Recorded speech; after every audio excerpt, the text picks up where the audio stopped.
Okay. Today I'm going to talk about mole and gopher control.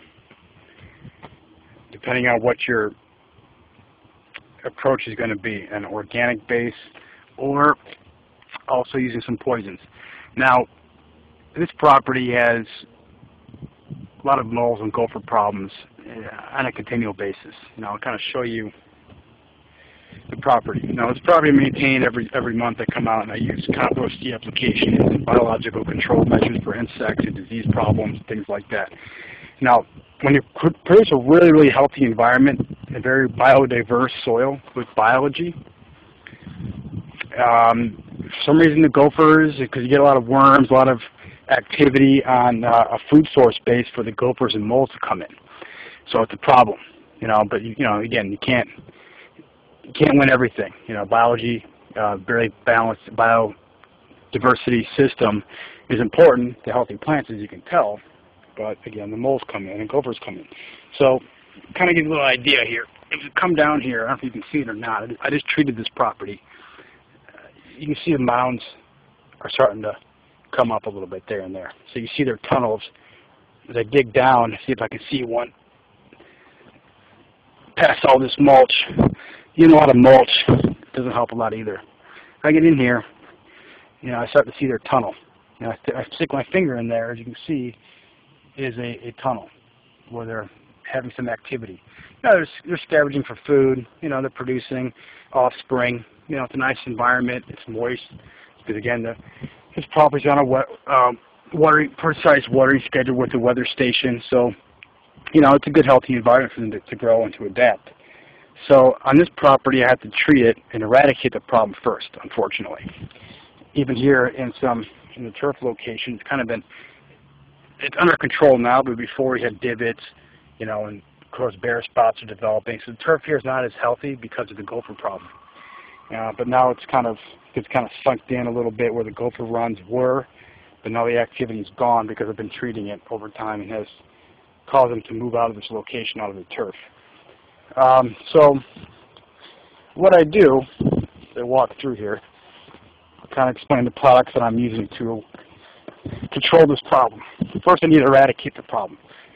Okay, as you saw the tunnel that I exposed, you got to apply this product, the Gopher Getter Type 2 Bait by Wilco. Now, you need a pesticide license to purchase this product, which I do. I have a qualified applicator license with the Department of Pesticide Regulation of the state of California. That's required for any kind of application of any kind of product. Herbicides, insecticides, fungicides is required by law of the state of California, which I can do because I have the license and the chemical liability insurance to do so. Now anyway, we'll go back to that tunnel run again where I was. We're going to use this product. And you got to look for it again. Now I'm going to scavenge down here again and find that tunnel. Bear with me again. Right there. Okay, there's one right there by my finger. Okay, and it goes in underneath the plant, starts chewing on root zones of the lavender, and start having some plant decline because they're feed on the root system of the plant as they're looking for food. So this bait, which I'm out of, I just used it up today. You would probe behind this tunnel. Now I'd take a probe and stick a hole into it. It's so soft now my finger can go in too until it caves in. You're in the tunnel. See, right here behind it, I would drop some of these poison pellets in there and then close it back up. So when they do forage food again and they're going through their tunnels again because they already, they made their tunnels, they're going to come across these little poison pellets, peanuts kind of thing, eat them, consume it, unfortunately the poison, and they'll decline and die, of course, and their carcass will remain in the tunnel. And they don't like that either because they'll be declining and they won't come back to a point where there's dead carcasses growing. That's okay. Over time, they'll break down and become food sources anyway for the plant. So I wouldn't worry about having exposed dead gophers underneath the soil because it's not going to hurt anything.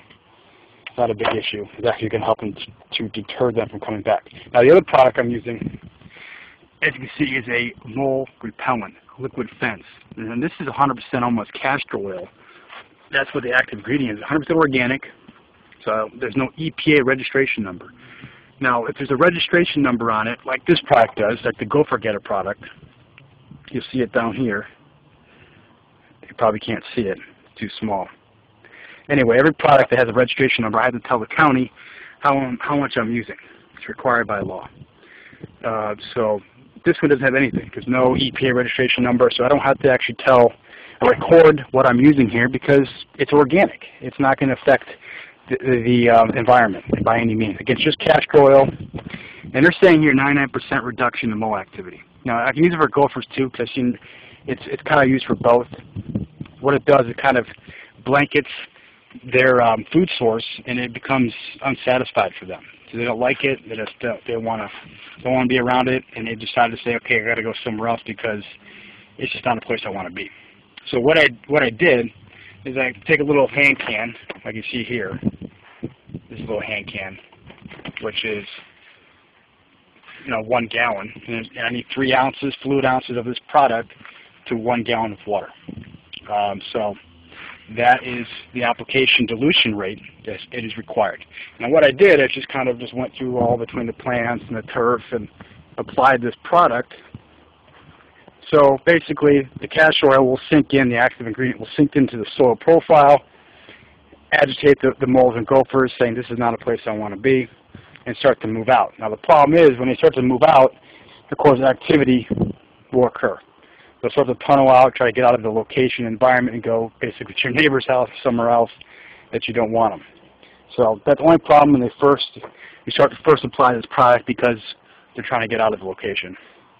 So the product recommends every 2 months apply the product on a liquid side. So again, I'd probably put about 4 gallons out here, so which is about 12 fluid ounces of product, and just kind of apply it in between the beds of the plants. So it gets into the soil profile and agitates the molds and gophers. So number one, you got to treat the problem first, which is unfortunately you have to use poison because if it's a problem, you got to control it. It's going to be a bigger problem in the future. And then of course repel them from coming back using the castor oil or mold gopher repellent. It comes in granular formulation, which you can use, or liquid formulation. The granular is a little more expensive but easier to apply.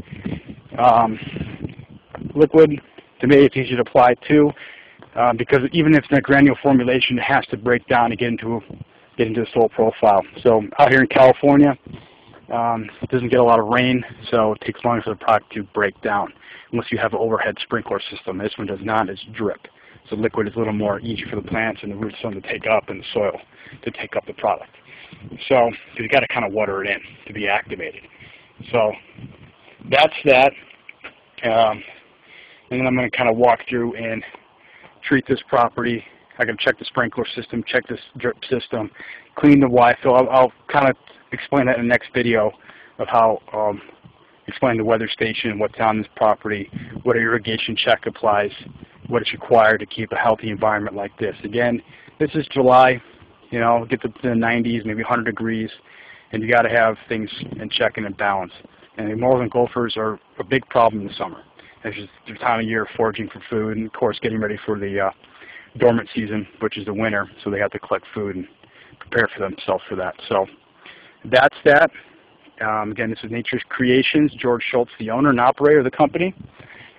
And if you need any more information, check us out on YouTube, Facebook, Twitter. Go to our website, nciorganics.com or nciecolandscaping.com.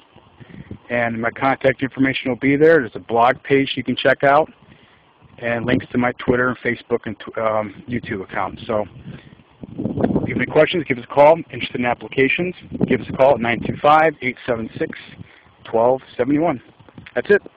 Have a good one.